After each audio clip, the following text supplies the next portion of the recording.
In this video we're going to replace an entire tail light unit in a 2007 Mazda 3 sedan. Firstly, we need to open the boot or trunk of the car, and we need to remove this plastic trimming that holds the upholstery, internal upholstery, in place so we can access the light. And to do that we need to remove these little plugs. There's these little plastic plugs that have like a little centerpiece inside.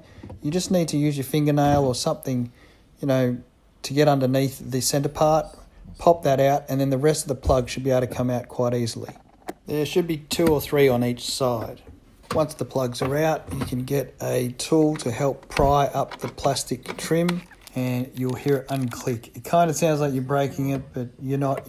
If you just lever it up, it'll pop up and then it'll come out. That'll give you room to then be able to access the power cables to the light. See that? The yellow one's the far one. And the nuts and bolts that keep the light unit secured. There's the globe. So once we've removed the power source, we then need to undo the nuts on each of the 2 bolts. And we can just get a little wrench, anything just to undo it, and then you can just unscrew them with your hands. Once both of them have been removed, it just pops straight out. See that? That pin goes into there. So you got to pull it backwards. There you go. Then we can remove any globes that are still inside the old unit, and then we can get our new unit and just make sure it's the right one, which we should already know.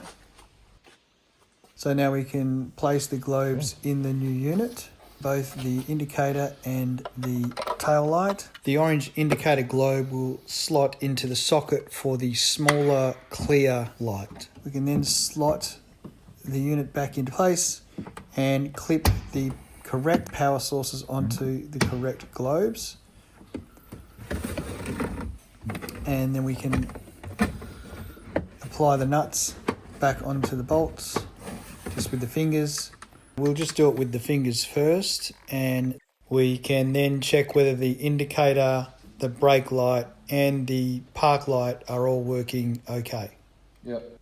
Once we can see that that's working, we can go back and we can fasten the bolts properly with a tool, just so it's on properly. And once it's fastened and all good, we can then clip the plastic housing back onto the inside of the car, and then we can re-plug the little plastic plugs back into those holes so it all stays in place.